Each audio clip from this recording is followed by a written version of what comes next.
Quelque chose qui m'a interpellé. Et Saül dit à David, ils sont avec Saül et tous les hommes d'Israël dans la vallée des Térébêtes faisant la guerre aux Philistins. Et là, quand on lit le récit de cette guerre, eh bien, on constate que c'est plus les Philistins qui font la guerre à l'armée de l'Éternel que le contraire. N'est-ce pas? Parce que Isaïe, il est dans une logique. Pour lui, c'est l'armée de l'Éternel. Pour lui, les Philistins sont des étrangers, des idolâtres. Ils n'ont pas le même Dieu. Et le Dieu de ses pères est un Dieu glorieux, est un Dieu qui leur a accordé de grandes victoires, parce que certainement, eh bien, on transmettait, il y avait une transmission de l'histoire, de ce qui s'est passé, de la gloire de Dieu. Et Isaïe ne peut pas s'imaginer le contraire. Alors peut-être que ça fait quelques semaines qu'ils sont partis en guerre. Ils ne sont pas encore revenus avec la victoire, mais nous croyons, je crois que, eh bien, ils sont en train de combattre. Et s'ils prennent du temps, eh bien, c'est parce que, eh bien, cette armée-là, eh bien, elle est vaillante certes, et là, elle a plus d'hommes. Donc ça met plus de temps. La victoire, nous sommes partis à la conquête de la victoire. Et pour lui, eh bien, cette armée-là reviendra avec la victoire. Et voilà-t-il pas, eh bien, il se produit quelque chose. Quelque chose qui est aux yeux, aux oreilles de ceux qui ont connu ce Dieu vaillant, le Dieu des héros, parce que c'est Dieu qui fait de nous ce que nous sommes, et Dieu ne fait pas de son peuple un peuple de perdants. Le peuple de Dieu n'est pas constitué de perdants. Que faisons-nous? Quand nous avons des projets, d'immenses projets, que nous voulons mener à bien, parce que nous voulons concrétiser nos projets, quel que soit le projet, que faisons-nous? Est-ce que nous aussi nous arrêtons de notre élan? Et si le statu quo c'est la panne, que faisons-nous? Que faisons-nous? De notre relation spirituelle, on a envie de reprendre. Je dis, ouais, mais avant je priais, avant je lisais la parole de Dieu, avant j'étais régulier dans la maison du Seigneur. Et là, il se passe quelque chose. Qu'est-ce que je fais en ce moment? Est-ce que je me souviens de ce passage de la parole de Dieu qui me séparera de l'amour du Christ? Sera-ce la tribulation ou l'angoisse, ou la persécution, ou la faim, ou la nudité, ou le péril, ou l'épée? Ou l'épée? Qui me séparera de l'amour de Dieu? Et face à ces choses, est-ce que ce sont ces choses-là qui vont quoi? Qui vont venir perturber ma paix, qui vont venir séparer cette relation, cette intimité que j'ai avec mon Seigneur, cette confiance que j'ai en Dieu?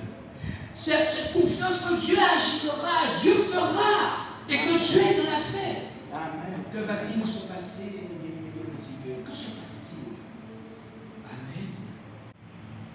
Cela veut dire que leur foi a été ébranlée, bien-aimés dans le Seigneur. Amen.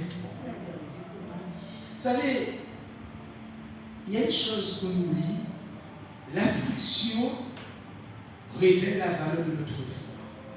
L'épreuve que nous traversons révèle la valeur de notre foi. Où nous en sommes, voyez, de notre confiance en Dieu. L'assurance que nous avons dans le Seigneur. Et là, force est de constater que là, par exemple, pour nous dire qu'on Dieu, pour nous dire qu'on Dieu encore, c'était là qui sauve qui peut. Mais ceux qui étaient là, peut-être qui voulaient déserter, Goliath est un soldat de Satan. Et c'est lui qui vient te dire, ah mais non, c'est pas possible. Dans tout ce qui est original, tu penses que tu as le profil de ceux qui. Tu n'as pas le profil. Tu n'as pas le profil. Encore tu n'es pas élégant, tu n'es pas habillé bien, tu ne sais pas parler, tu ne parles pas bien, tu ne parles pas bien. Tu vas, ah oui, c'est lui qui a la réussite. Ah, il s'exprime bien. Ah oui, il a la place. Pour le corps, il a tellement place. Il fait son petit, tellement petit. Tu te rabaisses son compte davantage. Et à chaque fois que vous êtes seul, c'est pas possible. Il a l'impression de parler quand tu viens de monter ton doigt parce que tu as droit à quelque chose. Ah bon, vous croyez que c'est possible? Et quand vous déjà fait tout ça,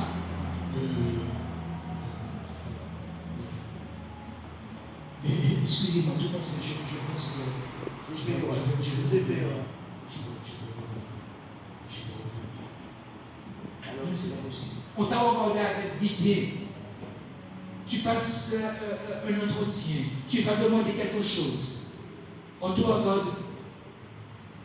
Un hautain te regarde. Une hautaine te regarde. Comme si tu ne valais rien. Satan te fait croire, que Goliath te fait croire que tu ne vaux rien.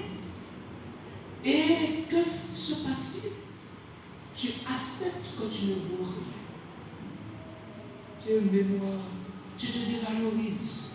Et dans l'église, quand tu es dans l'église avec les frères et sœurs, je sais qui je suis, je ne suis pas n'importe qui, je suis l'enfant de Dieu, le Seigneur est mon Dieu. Alléluia. Ah, je sais qui je suis, ouais, je sais qui je suis. Et quand tu es en face de Goliath, tu oublies tout ce que tu as confessé dans l'église parmi les saints. Là, c'est plus que je sais qui je suis. Non! Et je croyais que je suis qui. Et Satan a dit vrai. D'accord. Vous comprenez que c'est l'assainissement. Il y a là-bas l'assainissement. Mais seulement le Dieu puissant qui est ton Dieu. Il n'est pas seulement ici. Il est partout. Il est en toi. Dans le temps du Saint-Esprit. Il est là. Et le Tout-Puissant. Il est avec moi. Et personne ne peut me séparer de son amour. Même pas l'angoisse. Même pas les menaces. Même pas les crédulités. Quand Dieu voit en toi, parce qu'il sait que tu crois sur toi-même, tu ne peux rien faire. Mais avec lui, tu es vainqueur. Et avec lui, tu dois partir à la conquête de toute bénédiction. Amen.